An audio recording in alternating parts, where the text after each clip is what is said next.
Guys, how you doing? I didn't get to congratulate all those Knicks fans. I tell you what, I don't even normally watch basketball, and I just like to see people fight to the bitter end. That's just really my type of style. The underdog, the discipline, the mindset to be able to fight to the last moment. So I want to say congratulations to the Knicks. And what I learned out of that process is that you might not start well, but if you're willing to kind of persist, you can end well. And that was a great demonstration of really mindset and really just grit, unity, hard work, belief, strength, and all of those things. And for the guys that are watching the World Cup, I got to watch every single match from the replay. I don't normally get to watch them through the day because I'm working. But I want to say the World Cup, I don't know, it feels different. I just felt that in America it would have been a lot more exciting. If this was in the UK, the whole of the UK would just shut down like completely. But it's a different country. It's getting there. It's getting there. I was in the Ironbound on a Sunday, and I experienced some of that kind of feeling. So that was fantastic. All right, so let me get into what today's topic's going to be on. Okay, so I like to give a man on the ground. Morning, Darrell, how are you? I like to give like an update of what's happening in the market right now. So the biggest opportunity right now, and I'm going to talk about something first before I tell you the biggest opportunity. Actually, I'm going to give you a synopsis, okay? When there's blood on the streets, you buy. What do you mean by that? When there's situations where people are distracted, okay? The sun is hot, there's snow, the market's not kind of reacting the right way. There's the war, there's tariffs, there's oil issues, there's turn on the TV and there's some kind of agenda going on. That's the time you buy, guys. This is where I have to get really, really direct with people to say to them, you're sitting on the fence, and the issue isn't that there isn't opportunity. The issue is you, that your mindset unable to interpret things the way it needs to. Now, everybody's waiting until everything gets great, yeah? Trump is going to solve the economy, and interest rates are going to go down, and money in circulation. Great, that may happen, but guess what? When that happens, guess what happens to you? Where everybody thinks that way, everybody's on that bandwagon, and prices go up, you pay more, even though interest rates have gone down, and you have less options because there's more competition, and you're wondering why this thing doesn't work. And this is all to do with strategy, okay? Strategy meaning that if it's really hot outside, you go out there and buy a property. If it's really cold out there, there's snow, it's raining, and people aren't going out there like at the beginning of the year, you make offers. Those are the opportunities that I'm saying to people out there. I'm giving you my secret sauce here, and like a lot of people are not understanding. When there's blood on the streets, you die, okay? Now, I want to talk about this weekend. I had a very low turnout on the open houses this week, which is kind of like the first for me. But every time these things happen to me, I say to myself, there's a learning opportunity within these things, okay? And what I've been doing for many years is kind of compromising, reducing my standards, making do, and I refuse to do that anymore because, like I said, what we do out there is not rocket science. I do feel in many different ways, and it's controversial for many people, but I do believe that realtors are overpaid based on what they do. And if you're doing it properly, then you have an argument. When I say do it properly, that you're spending money on your business, on your advertising. Like I said, I work with wholesalers that are spending like $30,000 a month just on marketing. That's not even their day-to-day labor operations and stuff. Try and get a realtor to pay or spend $100, much $1,000.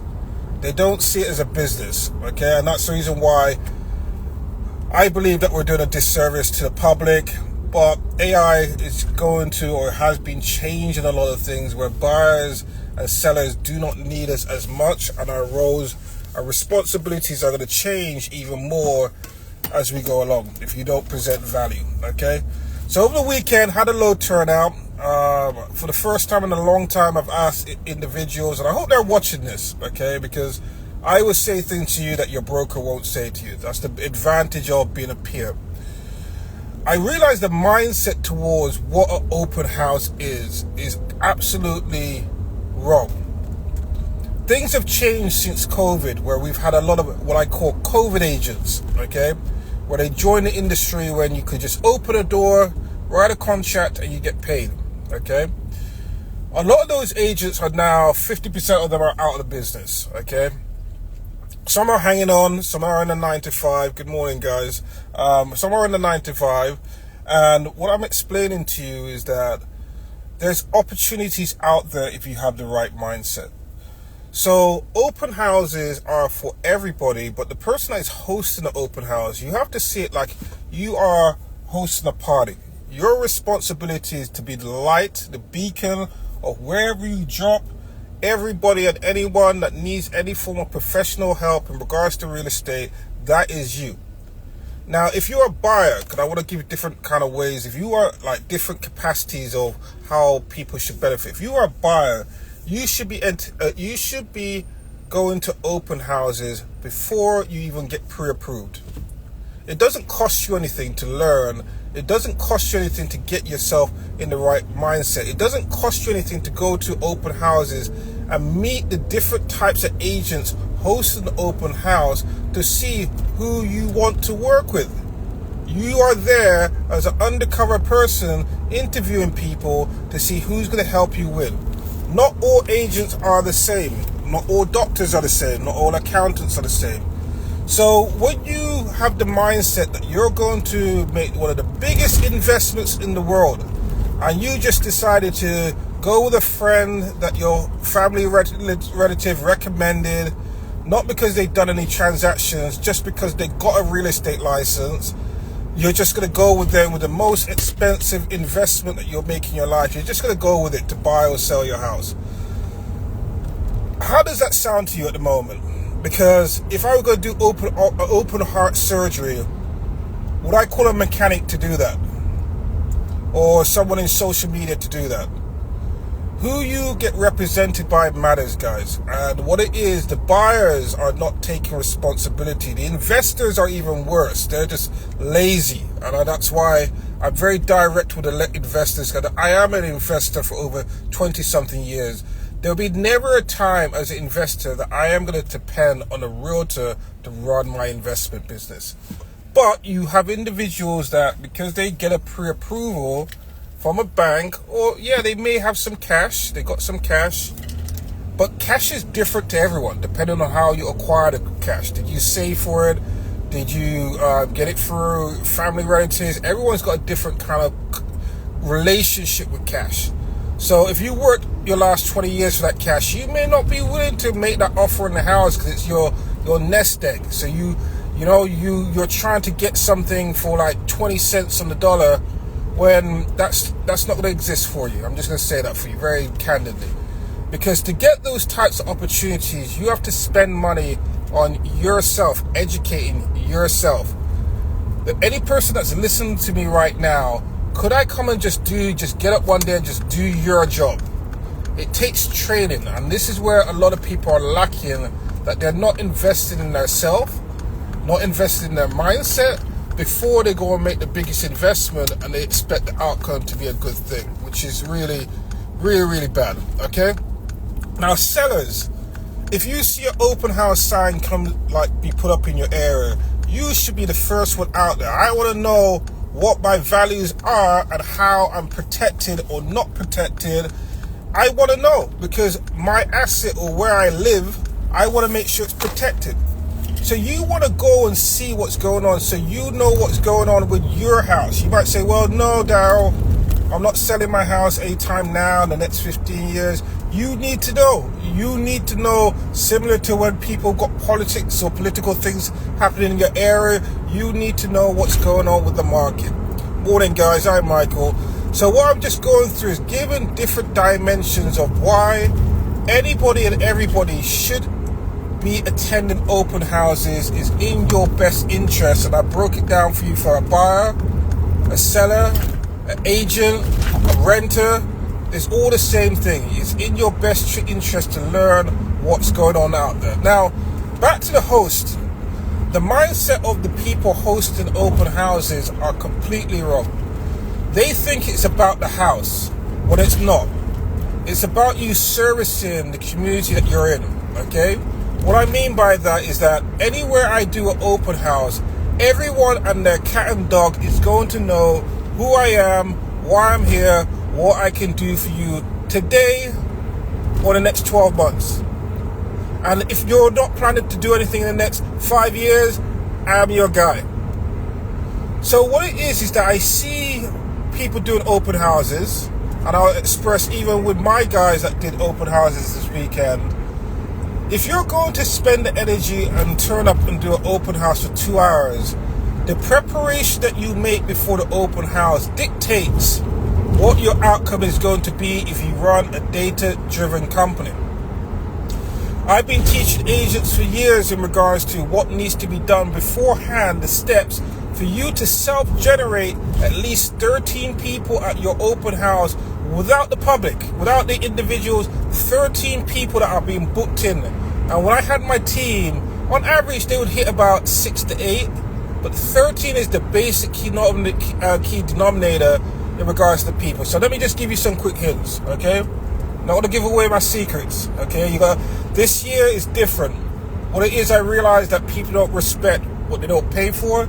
So that's why my coaching, my tours, you're going to contribute or donate to my charities to get the information. That's something that I'm going to get really good at this year in regards to increasing my level of charitable giving, okay?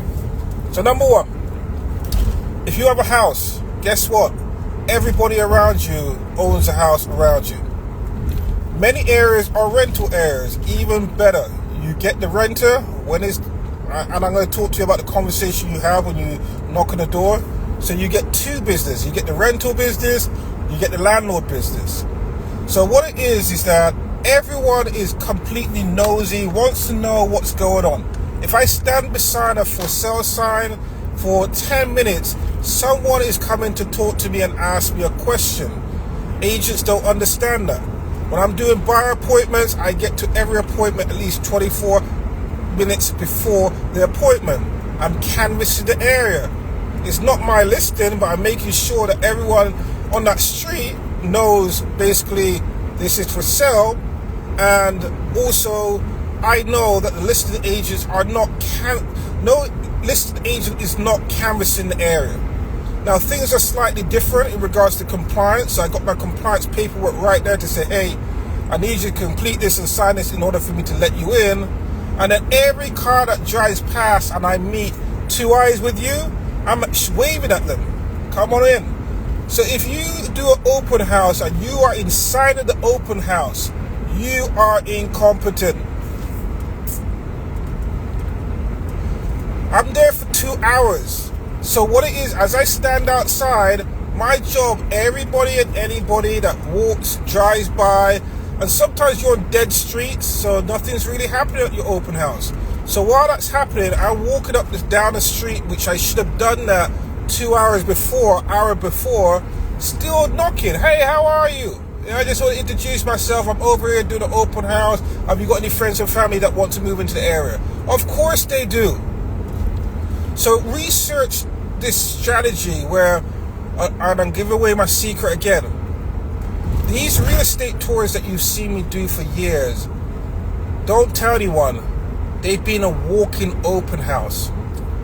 I can go to any property and create an open house within an hour. Probably I can't do it the way I used to do it before, but I regimed my clients to be able that if I send you a text and if you don't get to me within 1 hour, we can't work together. That's why I don't deal with investors anymore. They're lazy. I got retail investors that they will leave their job, and if I text them, I send out the blast, I go and do another appointment, and if you're not back here in that hour, my friend, you got 3 of those. If you don't get there on by the third appointment, I'm going to refer you to someone else. Because you have to be assassins if you really want to get your opportunities. Have people have to leave work? Yeah, they have. because you said you wanted the deal. I got the deal, and I had to make sure that what I text you is worth your while, and I deliver. It's not just a house, but I'm giving you what you want. That's the relationship that I have with my clients, okay? So I have the best clients in the world, okay? They're best clients in the world, okay? People that are just looking to buy a house, I don't want to just work with those people. I only work with people that want to transform their life and business and neighborhoods and people, okay? So what I do is not realtor stuff, okay? The license I have, or licenses, or the ownership that I've had, or brokerages, finance, that's just compliance to be able to solve problems and be able to address issues. So I'm going to jump off the live and go onto my Facebook now, but I just felt that I should share that information because this weekend was one of the biggest opportunities for realtors, which they didn't figure out. That guess, with the World Cup going on, Brazil, and with the Knicks finals, no one was coming out. So what does that mean? Where is everyone? Everyone is indoors. So that is the greatest opportunity to go and knock a door because they're going to be inside the house. You knock the door and say, hey, are you prepared for the Knicks match later on? Don't go in with commission breath. Don't go in with, hey, I'm here. Like, just be a human being and connect. Like, hey, I'm excited. I'm in your area. I'm the realtor across the road. I'm just so glad to meet you. Yeah, you ready for the Knicks match later on? Yeah, or what, you a soccer fan? You start the dialogue. And then they're going to look at you like, who the hell are you? Oh, by the way, this is who I am. Because I just a random guy knocking on your door. Of course they're going to ask you who you are, what you're doing, why you're at my doorstep. Oh, funny enough you said that. I'm just hosting an open house right now. I'm really excited about it. It's a 3-bedroom, blah, blah, blah. Don't give them the price. Let them ask the price. Give them enough to ask questions. Really? So, what do you think your house is worth? Oh, I don't know. I know you're busy right now, or, I'm in the area, I could do this right now, I could just do a quick walkthrough if you want. Here's my business card just to make sure you're not letting strangers into the house and whatever you. I could tell you, do my research and stuff, whatever you, come back to you if you ever think about selling. Bang, that's your listing. Whether it's now, 12 months, 24 months, you're going to be in the business. Conversations, guys. So none of this stuff is rocket science. This is why I wish that people from different industries would come into real estate. The car salesman, the guy, the direct TV guy that knocks the door, those Anderson Windows people, all those people in different types of sales, if they were in real estate, they would kill it. Those guys that got master follow-ups, that they're selling some products that are hard to sell. The photocopier guy, yeah? Those products are hard to sell. So when those guys come into real estate, you realize that they kill it because they understand sales, they understand mindsets, they understand value, and they understand how to convert. So I just want to share that with you today. I'm going to jump onto my Facebook, Overview Productive, and I hope that helps someone out there because right now I'm rebuilding my business in front of you from scratch using AI. I'll tell you why on another day. But I'm going to express to you that AI has saved my life, or saving my life in many different ways. And what I'll do is give you some case studies of how that's happening, or for my private groups and for the people that I'm coaching, I'll show you really what I'm doing and the people that are helping me to make all this happen. So have a blessed and productive day. I'll see you on the other side. Take care.